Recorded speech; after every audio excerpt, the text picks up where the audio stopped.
Who is Jesus? There's no question that is more important for us to be able to answer and to answer accurately. And if we're going to know who Jesus is, we don't just get to make him up. We have to go back and ask, what has God said about him? And the place where we get God revealing Jesus obviously is in the Gospels, and we are looking specifically at the Gospel of Mark. And Mark was written, one of the primary purposes of this Gospel is to show us who Jesus is, to help us come to the right answer to that question. And one of the most important things that Mark has to say about Jesus, the first answer he gives really, and maybe the most important, is found in the very first verse of the book.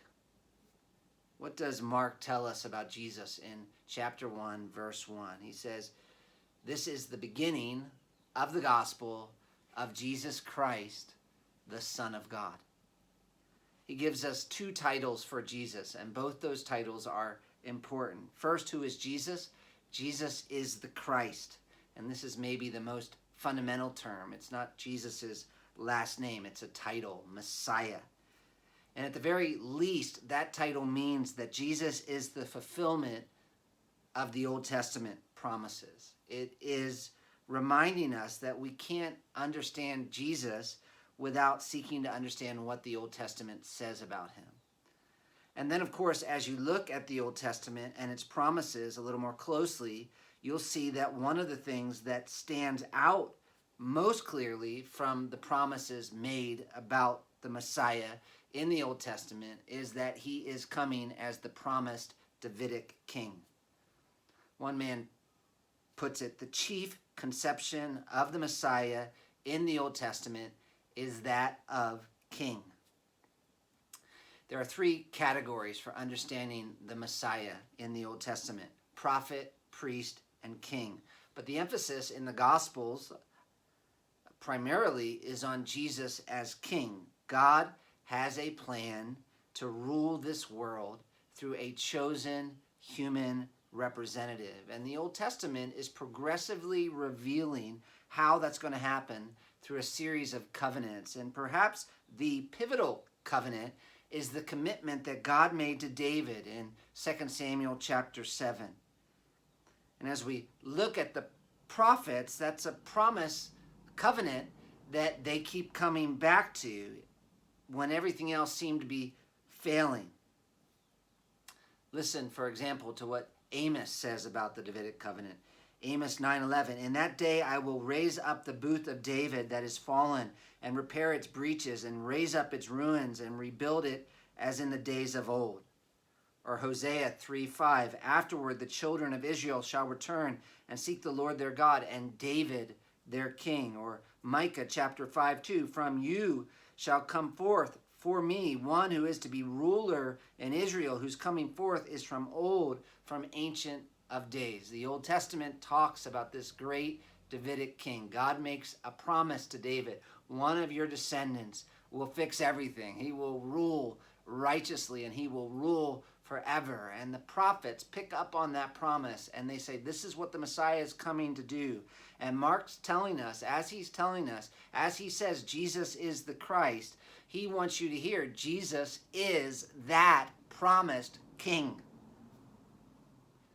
which is also emphasized actually in the second title that Mark uses for Jesus. He says he is the Christ, the Son of God.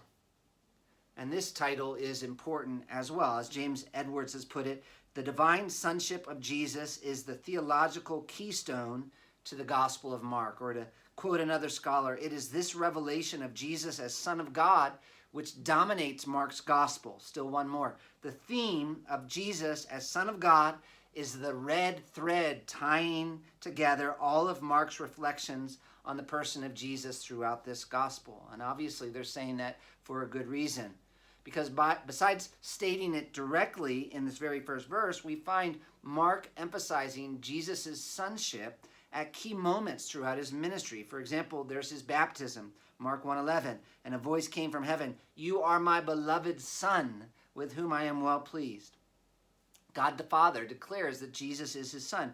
And so, by the way, do demons and spirit beings, Mark 3:11. And whenever the unclean spirits saw him, they fell down before him and cried out, "You are the Son of God." It's revealed to Peter, James, and John at Jesus' transfiguration, Mark 9:7. And a cloud overshadowed them, and a voice came out of the cloud, "This is my beloved Son, listen to him." It's a crucial element in the high priest's attack against Jesus at his trial before his execution, Mark 14:61. Are you the Christ, the Son of the Blessed? And it's announced at Jesus' death by a Roman soldier, Mark 15:39. And when the centurion who stood facing him saw that in this way he breathed his last, he said, "Truly this man was the Son of God." And so I think if you understand that Mark is writing a story, a true story, but a true story intended to make a point about the person of Jesus, it's pretty clear that one of the primary points he's making is that Jesus is the Son of God, which I guess is sometimes a title that actually confuses us. I mean, Son of God. God obviously didn't have a wife, so how could Jesus be a son? Plus, we know he's God, and sometimes Son of God confuses us because we're like, are we saying that he's less than God? And obviously, we're not. And the whole Trinity thing, God the Father, God the Son, God the Holy Spirit, three persons, one God, is kind of mind-boggling for most of us, which actually is part of why Mark wrote this gospel, to help us understand the significance of Jesus as the Son of God, or maybe more specifically, to make sure that people knew he really was the Son of God. In Mark's day, people probably would have been a little more familiar with the term. I'm not sure they would have had it fully right, but it would have made a little more sense to them. For example, a Jewish person would have been familiar with the term Son of God because they knew the Hebrew Scriptures, and they would have known that the term Son of God was a title in the Old Testament for either the nation Israel, Israel's called the Son of God, or more to the point, the promised coming Messiah King. There was one passage in the Old Testament that would have stood out as they thought about the Son of God, and it's something that God says in Psalm 2. You remember Israel, how at this point they were subject to this completely pagan nation, and Psalm 2 was their hope. This was a big psalm for them in Jesus' day because in Psalm 2, God gives a peek into his future redemptive plan, promising that the day is coming when he will enthrone his Son as king and fix everything, giving him the nations as an inheritance, promising that the Son would act as his agent, bringing the nations of the world who have turned their back into complete submission to the one true God. Listen. Why are the nations in uproar and the peoples devising a vain thing? The kings of the earth take their stand and the rulers take counsel together against the Lord and against his anointed. Let us tear their fetters apart and cast their cords from us. He who sits in heavens laughs. The Lord scoffs at them. Then he will speak to them in his anger and terrify them in his fury. But as for me, I have installed my king upon Zion, my holy mountain. I will surely tell of the decree of the Lord. He said to me, "Thou art my son. Today I have begotten thee. Ask of me, and I will surely give the nations as thine inheritance, and the very ends of the earth as thy possession. Thou shalt break them with a rod of iron. Thou shalt shatter them like earthenware." And so in Jesus' day, the term Son of God for the average Jewish person had to do with kingship, with rule, with judgment, with salvation, which means at the very least, when we talk about the gospel of Jesus Christ, the Son of God, we're talking about the gospel of the promised Messiah King in capital letters, bold print. This is the one God the Father was using to bring in this longed-for salvation. Now, obviously, the average Roman citizen, the average Gentile, might not have thought about it like that, but the title would still have been significant to them as well, the term Son of God, because it was one that they would have heard quite often, only not about Jesus, but about the Emperor of Rome. It's actually found on some old Roman coins, right on the face of it. Augustus Tiberius Caesar, son of the divine.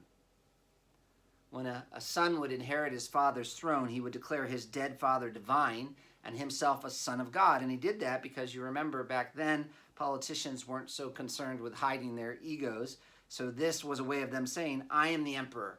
I am supreme. I'm the one in control. Worship me. And so when the average unbeliever would have opened the Gospel of Mark and read the very first sentence, the beginning of the gospel of Jesus Christ, the Son of God, it would have absolutely whacked them in the face. This is a big claim. The Jewish unbeliever, Messianic king, the Roman unbeliever, emperor of the world kind of claim, about Jesus' authority. And that's probably why Mark goes to such lengths to show us the kingly authority of Jesus, actually. It's like he makes this announcement, and then throughout the gospel is backing it up by telling these different stories that highlight the authority of Jesus. Mark 1:27. This is one who teaches as one who had authority. This is a new teaching with authority. Chapter 2, verse 10. The Son of Man has authority. Chapter 3, verse 15, he gives authority to cast out demons to the disciples. Chapter 11, verse 28 and 29, they get so upset, the Pharisees, by what authority? The demons recognize that Jesus has this authority. Mark 3:11, they recognize that he is the Son of God. Mark 5, 6, and 7, they call him Son of the Most High God. The disciples marvel at Jesus' authority in Mark 4:41. He has authority over the wind and the seas. Mark chapter 2, verse 12, how do people respond to Jesus? They're amazed by his authority. They glorify him. Mark 5, verse 42, they're immediately overcome with amazement. Mark 7:37, they're astonished beyond measure. So on the one hand, you have in Mark, you have him presenting Jesus as this awesome, kingly, amazing figure with all this authority that really is the same authority as God, commanding nature, commanding sickness, commanding death, commanding demons, doing things that only God can do. On the other hand, though, seeing Jesus like that, as the Son of God with all this authority, that would have obviously created some questions. The first one being, how? How could Jesus be the Messiah and be this great king with all this authority if he died on the cross? Because obviously the crucifixion was a means that the Romans used to humiliate their enemies. And only the worst of the worst would have died on a cross. So you have this paradox with Jesus, and it's a paradox that seems contradictory at first. Here you have this person with all this authority, and who Mark is saying is king, he's the Son of God, and yet from the world's eyes, he's been completely defeated. And so for a lot of people, the cross would have looked like an obstacle to Jesus being king and fulfilling the promises made in the Old Testament. And part of the purpose of Mark, I'm convinced, is to show that the cross is not an obstacle to Jesus being who he claimed to be, but actually key for understanding who Jesus is. And Mark does this in an interesting way. He presents Jesus, and Jesus' glory just keeps popping out all throughout. And obviously people are amazed and astonished, and yet they also seem to be having a hard time figuring out. They keep asking, who is this? Who is this? Who is this? And even the disciples.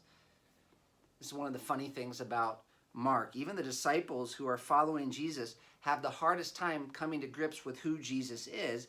And out of all the Gospels, Mark's Gospel goes to the greatest lengths to underline the lack of understanding among Jesus' followers. And yet there are times where people seem to be so close, and yet Jesus goes to great lengths in Mark to keep them, or anyone, it seems, from spreading this truth about his real identity. So Mark says at the beginning, Jesus is the Christ, and then Jesus keeps showing that he's the Christ, the Son of God. And yet whenever people are beginning to scratch their heads and say, maybe he is the Christ, it's like Jesus says, shh. Specifically, what do people say and how does he respond? Or what does he not want people to do in the following passages? Mark 1:25, he tells the demon who's just said he's the Son of God, be quiet. Mark 1:44, he tells this man he just healed, he proved his kingly authority. He tells him, don't tell anyone anything. Chapter 3, verses 11 and 12, as people are coming to figure out who Jesus is, he commands them not to make him known. Chapter 5, verse 43 says he strictly charged them that no one should know about this. And one reason Jesus was keeping people quiet about his being the Messiah was the fact they didn't understand what it meant for him to be the Messiah. And the reason they didn't understand what it meant for him to be the Messiah was because they didn't understand what he was going to accomplish on the cross. And that's kind of the point. One of the reasons Mark is writing is to help us understand the cross wasn't an accident. It was key to the work of Jesus, and it was so key that no one could understand the true meaning of Jesus and his work until Jesus had actually accomplished it by his death as a ransom for others. One author has called Mark an apology for the cross, and not apology in terms of like, hey, I'm really sorry about the cross, but defense. And he meant for unbelievers, but even for believers. We as believers have questions, and you can imagine, especially the believers in Rome might have some questions about the authority of Jesus in light of what the pagan emperor was doing and their suffering. And so Mark takes them back to Jesus and shows them why the cross was vital for Jesus, and also why it was vital for those who follow him. It's a book about Jesus, Mark, but it's also a book about what it means to follow Jesus. And so it's kind of like, look, Jesus was persecuted and crucified, and if we follow Jesus, we will receive similar treatment. And yet at the same time, God vindicated Jesus, and so if we follow Jesus, we can be sure God will one day vindicate us. The cross is key to understanding Jesus, and it's also key for understanding what it means to follow Jesus.